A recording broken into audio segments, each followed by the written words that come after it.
लड़ाई न मैदान जंग में लड़ी जाती है, वो लड़ाई ना न्यूक्लियर लड़ाई है, न तलवार की लड़ाई है, न टैंकों की लड़ाई है, न वो छद्म युद्ध की लड़ाई है। वो लड़ाई है अपने अंदर की लड़ाई। एक पहला निर्णय करना पड़ता है, और अगर वो निर्णय आपने गलत किया या न किया तो बाकी जीवन की सारी लड़ाइयां तो आपको लड़नी ही पड़ेंगी, आप चाहे चाहे नहीं चाहें। ये दूसरी बात है कि आप किस चीज की लड़ाई लड़ेंगे, लेकिन उस लड़ाई के अंदर आपको विजय मिले या न मिले, आपको हमेशा एक कमी का अनुभव होता रहेगा अगर आप पहली लड़ाई हार गए। तो वो पहली लड़ाई क्या है? पहली लड़ाई यह है कि आप जिस परिवार, जिस समाज, जिस राष्ट्र, जिस सिविलाइजेशन के भाग हैं, के सदस्य हैं, आपने इसको कुछ देकर जाना है या इसको कुछ लेकर जाना है। दोनों की सीमाएं बड़ी लंबी है। लेकर भी जाना है तो लूट के लिए बहुत, और देकर भी जाना है तो जीवन भी। यदि आपने ये पहला निर्णय कर लिया और मन बना लिया कि देकर जाना है, तो आप ये लड़ाई कभी नहीं हार सकते। आप अपने जीवन तक लड़ेंगे, उसके बाद आगे कोई लड़ेगा।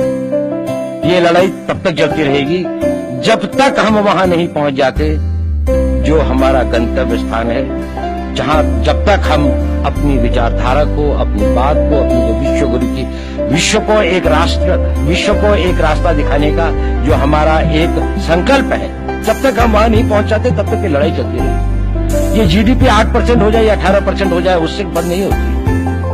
भारत की फौज 12 लाख की है, ये 22 लाख की हो जाए, उससे खत्म नहीं होती है। ये लड़ाई उससे बड़ी लड़ाई है, ये लड़ाई उससे आगे की लड़ाई है। तो ये पहला सिद्धांत है राष्ट्र की अंतर और बाह्य शत्रुओं से लड़ने से पहले अपना मन बनाने की। और मैं आप सब लोगों से पूछता हूं, क्या आप लोग यहां पर यह मन बनाने के लिए, यह प्रतिज्ञा करने के लिए तैयार हैं कि आप जिस परिवार के, जिस समाज के, जिस सभ्यता के और जिस राष्ट्र के होने वाले सपूत हैं, या सपूत हैं जिसके, आप इसको कुछ देकर जाएंगे? आप इसकी हवा लेते हैं, पानी लेते हैं, शिक्षा लेते हैं, कपड़े लेते हैं, वस्त्र लेते हैं, सब कुछ लेते हैं, लेकिन इस सब से ज्यादा बहुत कुछ आप इस राष्ट्र को देकर जाएंगे। लेना तो है, पर इसीलिए लेते हैं ताकि सक्षम हो सकें, शक्तिशाली हो सकें, इतनी मजबूत हो सकें कि देने के लायक अपने आप को मजबूत कर सकें। आप लेते हैं अपने आप को शारीरिक रूप से शक्तिशाली बनाने के लिए, आप लेते हैं अपने आप को मानसिक रूप से शक्तिशाली बनाने के लिए, आप ज्ञान लेते हैं अपने आप को आत्मिक रूप से शक्तिशाली बनाने के लिए। लेकिन ये सब आप इसलिए लेते हैं कि किसी न किसी दिन, किसी न किसी रूप में मैं इस देश को वो देकर जाऊंगा कि जिससे इस देश का, इस राष्ट्र का, इस सभ्यता का, इस धर्म का एक नया आयाम स्थापित हो, एक नया बेंचमार्क स्थापित हो कि जहां तक आप इसको ले गए, आगे से ले जाने वाले रिले रेस के अंदर में आपने इतनी लीड दी अपनी टीम को कि आगे जाने वाली टीम इसको आगे बहुत ले जा सकती है। मैं आपको शक्ति का दूसरा सिद्धांत बताता हूं।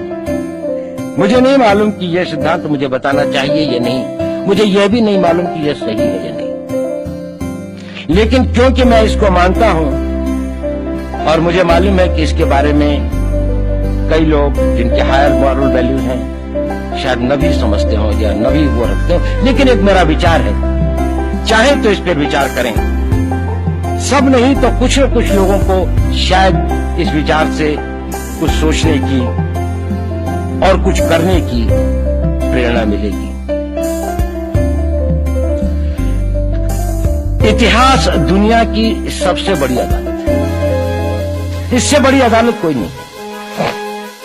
सुप्रीम कोर्ट में क्या हुआ, हाई कोर्ट में क्या हुआ, लड़ाई के मैदान में क्या हुआ, इलेक्शंस में क्या हुआ, ये सब बातें आती हैं, चली जाती हैं, बाद में रह जाता है केवल इतिहास। और इतिहास का निर्णय हमेशा उसके पक्ष में गया है जो शक्तिशाली था। इसने कभी उसका साथ नहीं दिया जो न्याय के साथ था, जो सही था। अगर ऐसा होता कि दिल्ली में बाबर रोड होती है, बाबर रोड है लेकिन राणा सांगा रोड नहीं है, क्योंकि बाबर आया, विजयी हुआ, राणा सांगा हार। भारत की हिंदूशाही किंगडम अफगानिस्तान से होती सिकुड़ती सिकुड़ती सिकुड़ती यहां तक नहीं आ जाती। हमने किसी पर आक्रमण नहीं किया, हमने किसी के जीवन मूल्यों को नष्ट नहीं किया, हमने किसी के धर्म ग्रंथों को और धर्म स्थानों को नष्ट नहीं किया। शायद हम न्याय संगत थे, शायद सत्य भी हमारे पक्ष में था, लेकिन शक्ति हमारे साथ नहीं थी। इसलिए इतिहास ने हमें उसकी सजा दी। इतिहास ने हमेशा उनको सजा दी जिन्होंने विचारों को कर्म से और न्याय को सत्य से अधिक महत्व दिया। अब मैं ये नहीं कह रहा हूं कि उसको उसकी तिलांजलि कर देनी चाहिए, ये नहीं है कि न्याय का अपना महत्व नहीं है, लेकिन यदि कॉन्फ्लिक्ट ऑफ इंटरेस्ट हो तो शक्तिशाली बनना ज्यादा आवश्यक है। भारत धर्मगुरु भी तभी बनेगा जब एक शक्तिशाली भारत का निर्माण होगा। जिन लोगों ने भारत के ऊपर आक्रमण किया, भारत के ऊपर राज किया, इस प्रकार से राज किया कि राज करते वक्त, जाते वक्त अपने गुलामों से कह दिया कि तुम राज कर लो, हम तो जा रहे हैं, तो यहां पर गुलाम वंश भी बन गया। अगर हम लड़ाई के वारफेयर के उसूलों से देखें कि किसी भी राष्ट्र की जो कॉम्प्रिहेंसिव स्टेट पावर होती है, किन चीजों से वो लड़ाई लड़ता है, किसको हम कहते हैं कि ये शक्तिशाली है, दूसरा शक्तिशाली नहीं है, क्या वो अवयव होते हैं उसके, क्या घटक होते हैं उसके।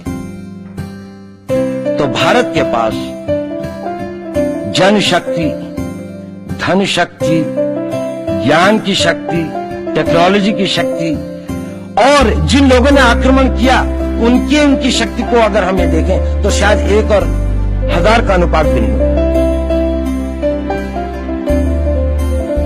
लेकिन उसके बाद भी हम वो नहीं कर पाए। और ये प्रश्न भी किसी ने पूछा, उस पर मैं आऊंगा बाद में। विनीता दीदी ने उसका बहुत अधिक उत्तर दिया, बहुत अच्छा उत्तर दिया कि क्या कारण है, किसके कारण भी हम लोग इस लड़ाई में